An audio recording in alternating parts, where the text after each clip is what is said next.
ஆண்டவரை இயேசு கிறிஸ்துவின் நாமத்தினாலே இந்த விடுதலை நிகழ்ச்சிக்கு உங்களை வரவேற்கிறேன்.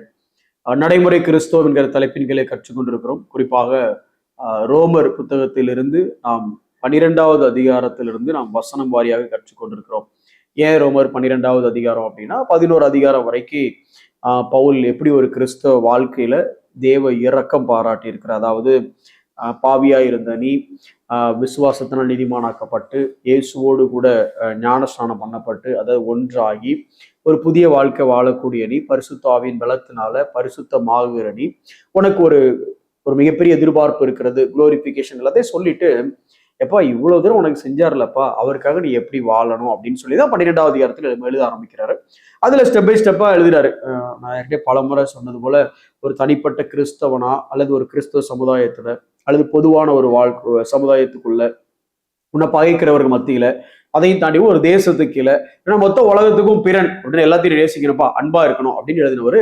அன்பா இருக்கணும்னு சொல்லி இதை நான் உனக்கு சொன்னதுனால நீ இதை சாதாரணமா எடுத்துக்காத, டைம் ஆயிட்டே இருக்குப்பா, சீக்கிரமா அதை நீ செய்ய ஆரம்பி, அதாவது காலம் சமீபத்து இருக்கிறது அப்படிங்கிறாரு. இந்த காலம் சமீபத்து இருக்கிறதுங்கிறதுல ஒரு பக்கம் இது நமக்கு ஒரு ஒரு வார்னிங் சைன் மாதிரி இருந்தாலும் இன்னொரு பக்கம் ஒரு எக்ஸார்டேஷன் இருக்கு. அதாவது எப்படி சொல்லலாம் அப்படின்னா, ஒரு பக்கம் நம்மளை எச்சரிக்கிறது, சீக்கிரம் சீக்கிரம் சீக்கிரம் வேஸ்ட் பண்ணாத, டயத்தை வேஸ்ட் பண்ணாத, ரட்சிப்பின் நாள் அதாவது உன்னோட குளோரிபிகேஷன் நெருங்குது, அதாவது இயேசுடைய வருகை நெருங்குது, அதனால நீ அப்புறம் பார்த்துக்கலான்னு இருக்காதப்பா, தூங்குனவனாவே இருக்காத, விழிச்சு எழுந்து வேலையை பாரு, எப்படி வாழணும் அப்படின்னு நிறைய காரியங்களை ஒரு ஏர்ஜ் பண்ற மாதிரி இருக்கு. இன்னொரு பக்கம் இப்படி ஏர்ஜ் பண்ணி அவர் சொல்றபடி வாழ்றதுனால பாடுகள், உபத்திரவங்கள், சோர்வுகள், வலி, வேதனை இதெல்லாம் வருது, இயல்புதான். அப்படி வரும்பொழுது இந்த ரட்சிப்பு நிறைவேறுதல் அப்படிங்கிற ஒரு காரியத்தை சொல்ற போது இன்னொரு காரியத்தை சொல்ல, ஒரு exhortation, Varuthapadatha, glory will be glorified, அதாவது ஒரு க்ளோரிஃபிகேஷன்ங்கிற ஒரு ஸ்டேஜ், அப்பதான் நம்ம ரட்சிப்பு பூரணமாகுது. ஜஸ்டிபிகேஷன்ல ஆரம்பிச்சது, சாங்டிபிகேஷன்ல பயணித்தது, ஆனால் முடிவடைவது எங்க அப்படின்னா இந்த குளோரிபிகேஷன்ல தான். சோ அது வரைக்கும் அந்த நாள் பக்கத்துல வந்துருச்சு, எல்லாம் முடிய போற நாள் பக்கத்துல வந்துச்சு, தைரியமாயிரு அப்படின்னு சொல்லி ஒரு எக்ஸார்ட் பண்றதையும் நம்ம பார்க்கிறோம். சோ இப்படி எக்ஸார்ட் பண்ணும் பொழுது குறிப்பா 2 காரியத்தை குறித்து பவுல் அங்க நமக்கு சொல்ல முற்படுகிறார். ஒன்று இந்த சரீரத்தை குறித்து, இன்னொன்னு புத்திர சுவிகாரத்தை, அடாப்ஷனை குறித்து பேச விரும்புறார். சரி, இந்த சரீரத்தை குறித்து ஏன் அப்படின்னா நீங்க யோசிச்சு பாத்தீங்க அப்படின்னா, கற்பனையா சொல்றேன், ஆதியாகமத்துல ஆண்டவர் ஆதாமை ஏவாளையும் படைச்ச உடனே இந்த நன்மை தீமை அறியத்தக்க அந்த கனியை புசிக்கிறதுக்கு முன்னே அவங்க எப்படி இருந்திருப்பாங்க, அவங்க பாடி எப்படி இருந்திருக்கும். ஏன்னா ரொம்ப சிம்பிளா படிங்க, நான் அடிக்கடி சொல்றது, அலாஸ்கா வேலியவே பார்த்தீங்க அப்படின்னா அழகா ஒரு பனி பிரதேசம், பார்க்கறதுக்கே கண்கொள்ள காட்சியா இருக்கும். அப்போ இந்த அலாஸ்கா வேலியை பார்த்துட்டு நீங்க வாவ் எவ்வளவு சூப்பரா இருக்கு தெரியுமா அப்படின்னு நீங்க சொன்னீங்கன்னா, ஒருவேளை அந்த அலாஸ்கா வேலி உங்களை பார்த்து பதில் பேச முடிஞ்சா எப்படி சொல்லும் தெரியுமா, அட போய நீ ஒரு காலத்துல நான் எவ்வளவு அழகா இருந்தேன் தெரியுமா, எப்போ அப்படின்னா ஆதியாகமம் 2வது அதிகாரத்துல என் அழகை பார்த்தேன்னா, ஐயோ இது எல்லாம் அழகே இல்லை, இது ஏறக்குறைய அசிங்கம், நான் அசிங்கம்னு சொல்றத நீ அழகுங்கிற, ஆனா நான் எதை எதிர்பார்த்திருந்தேன் தெரியுமா, நான் எப்படி இருந்தேன் தெரியுமா, போய் ஆதியாகமம் 2வது அதிகாரத்துக்கு முன்ன பாரு, அங்க ஆண்டு என்ன படைச்சதுக்கு அப்புறம் இந்த ஆதாம் கையில ஆளுகையை கொடுத்தப்போ அப்போ நான் எவ்வளவு சூப்பரா இருந்தேன் தெரியுமா, எப்போ இந்த ஆதாம் ஆளுகையை பிசாசு கையில கொடுத்தானோ அன்னைக்கே we came into a fallen state. இப்போ நீ பார்க்கிறது என்னுடைய fallen state.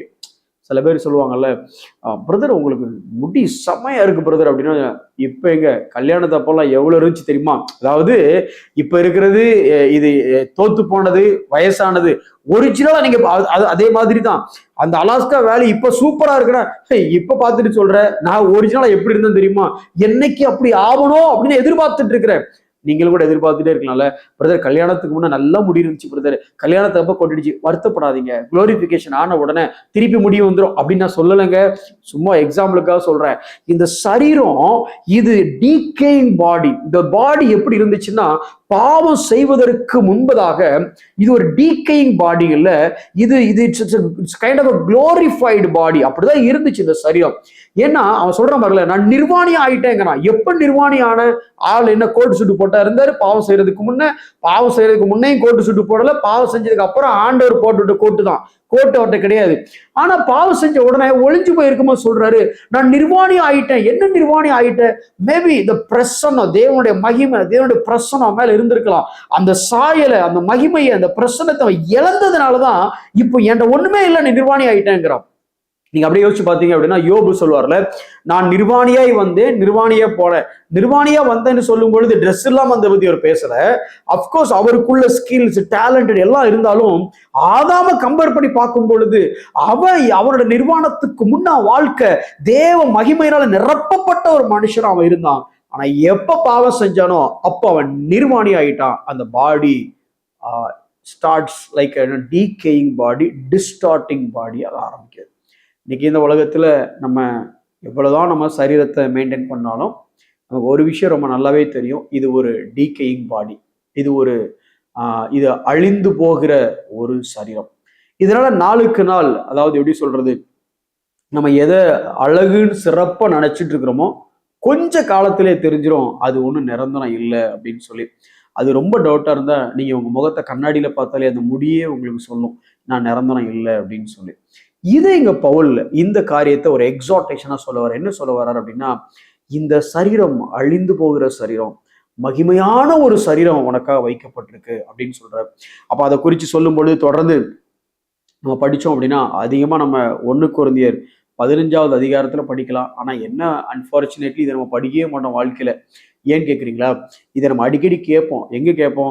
எப்பெல்லாம் யாராவது இறந்துட்டாங்களோ அந்த அடக்க ஆராதனையில கரெக்டாக அந்த வசனத்தை எடுத்துட்டு பேச ஆரம்பிப்பாங்க. அப்போ நம்ம எல்லாரும் அழுகையோட இருந்து கேட்டுட்டு இருப்போம். ஆனா ஆக்சுவலா இது அடக்க ஆராதனையில வாசிக்கிறதுல தப்பு இல்லை. ஆனா அனுதினமும் இதை நம்ம பார்க்கணும். ஏன் அப்படின்னா இந்த பாடி அனுதினமும் டீகே ஆயிட்டு இருக்கு. என்னைக்கோ ஒரு நாள் சாவு வருது, அது வேற விஷயம். ஆனா ஒவ்வொரு நாளும் இது செத்துக்கிட்டு தான் இருக்கு. உங்களுக்கு புரியுதா சொல்றேன்? ஒவ்வொரு நாளும் இந்த சரீரம் நம்மளுடைய அந்த அந்த டீகேயிங் ப்ராசஸ் நடந்துகிட்டே இருக்கு. அப்போ சாவு நடந்துகிட்டே தான் இருக்கு. ஏன்னா என்னைக்கு நன்மை தீமை அறியத்தக்க அந்த கனியை புசிச்சானோ புசிக்கும் நாளிலே நீ சாவாய் அப்படின்னு ஆண்டவர் சொன்னாரு. ஆனா சொன்ன அன்னைக்கு சாகல. அதுக்கப்புறம் கிட்டத்தட்ட மொத்தம் 930 வருஷம் கழிச்சு, 930 வருஷம் அவனோட ஆயுள் காலம் சொல்லி பின்னால வேதம் சொல்லுது. எத்தனை வருஷம் கழிச்சு நான் சொல்ல வரல. அப்போ அவர் என்ன சொன்னாரு? புசிக்கும் நாளிலே சாவாய் அப்படின்னாரு. ஆனா புசிச்ச அன்னைக்கு அவன் சாகல. அவனுக்கு ட்ரெஸ் எல்லாம் போட்டு விட்டார் ஆண்டவர். அதுக்கப்புறம் ஆதாமுடைய ஆயுள் காலமோ அப்படின்னு சொல்லி 930 வருஷம் சொல்லுது. அப்போ அன்னைக்கே சாவு ஆரம்பிச்சிடுச்சு. 1, தேவனுக்கு அவனுக்கு இருக்கக்கூடிய உறவு செத்து போச்சு. 2, மகிமையா இருந்த சரீரம் நிர்வாணமான சரீரம் ஆயிடுச்சு. இன்னையிலிருந்து அவனுடைய சாவு ஆரம்பிக்குது. அதே மாதிரி நம்ம என்னைக்கோ ஒரு நாள் கல்லறைக்குள்ள போக போறோம், அன்னைக்குதான் அந்த வசனத்தை வாசிப்பாங்கன்னு இல்லை.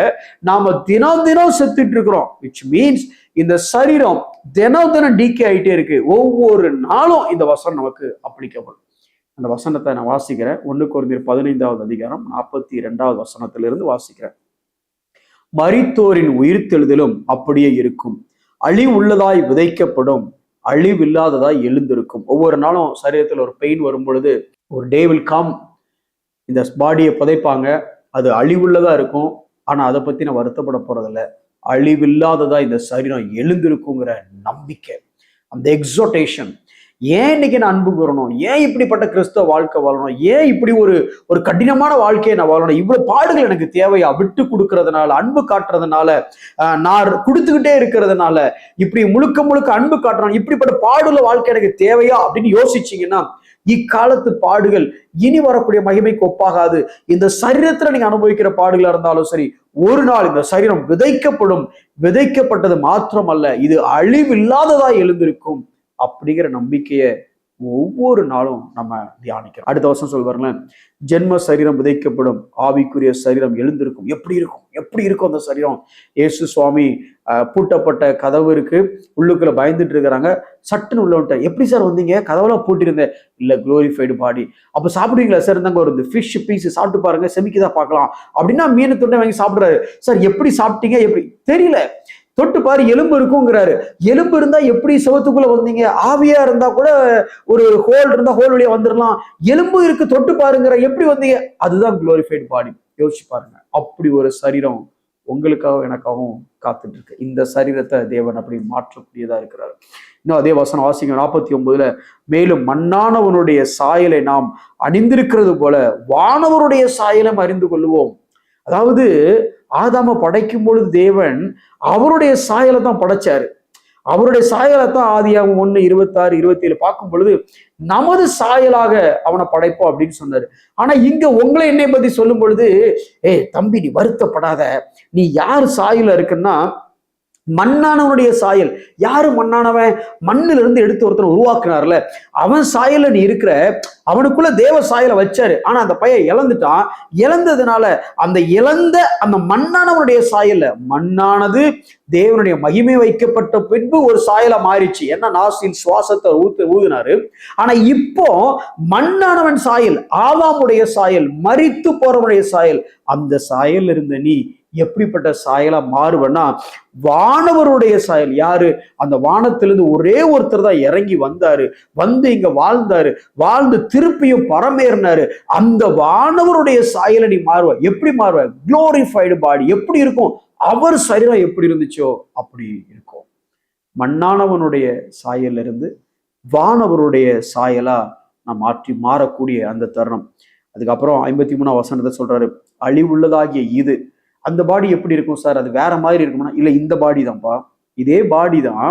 ஆனா டீகேயிங் பாடியா இருக்கிறது குளோரிஃபைடு பாடியா மாறுது. அழிவுள்ள இந்த சரீரம் அழியாமையையும் சாவுக்கு ஏதுவாகிய இது சாவாமையும் தரித்து கொள்ள வேண்டும் அப்படின்னு சொல்லிட்டு அடுத்த வசனம் சொல்றாரு, நமக்கு ஜெயம் கொடுக்கிற தேவனுக்கு ஸ்தோத்திரம். இதுதான் நம்மளுடைய வெற்றி, நம்மளுடைய கிளைமாக்ஸ், ரட்சிப்பினுடைய நிறைவேறுதல். இதுதான் நம்மளுடைய கிளைமாக்ஸ். நம்ம ரேஸ் ஓடிட்டே இருக்கிறோம். Justification, sanctification, glorification. ரட்சிப்பு நிறைவேறுதல் இங்கதான் நடக்கு. இந்த உலகத்துல வேற எதையும் பார்க்காத, இதை பாரு. இதுதான் உன்னோட கோல் போஸ்ட். உன்னோட வெற்றி எங்க இருக்குன்னா, என்னோட ரட்சிப்பு, இந்த குளோரிஃபிகேஷன் நடக்கக்கூடிய அதுதான் உன்னுடைய ஜெயம்.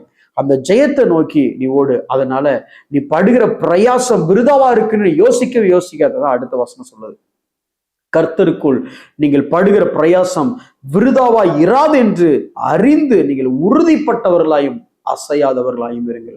இந்த கர்மையான சகோதரனே சகோதரியை, ஒருவேளை இந்த பிரமாணங்கள் எல்லாம் ஃபாலோ பண்ணி அன்பெல்லாம் காட்டி ஒருவேளை நொந்து போய் இருந்தீங்கன்னா, ஒருவேளை இப்படி என் வாழ்க்கை ஆயிடுச்சு அப்படின்னு ஒருவேளை சரீர பாடுகள் வழியா நீங்க கோத்ரூ பண்ணிட்டு இருந்தீங்கன்னா, இன்னைக்கு பவுல் சொல்றது காரியம், வேதம் சொல்ற காரியம், ரேஸ்னு முடியல.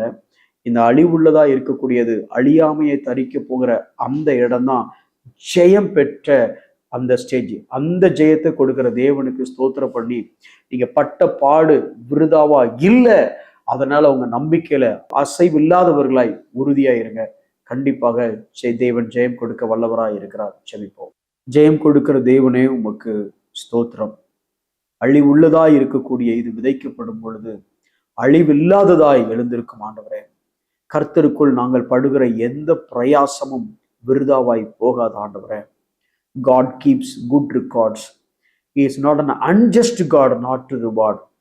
நீங்க ரிவார்டு கொடுக்காம இருக்கிறதுக்கு அநீதியுள்ள தேவன் அல்ல ஆண்டவரே. நீங்க நீதியுள்ள தேவன். எங்களுடைய மகிமையை நாங்கள் நோக்கி இருக்கிறோம் ஆண்டவரே.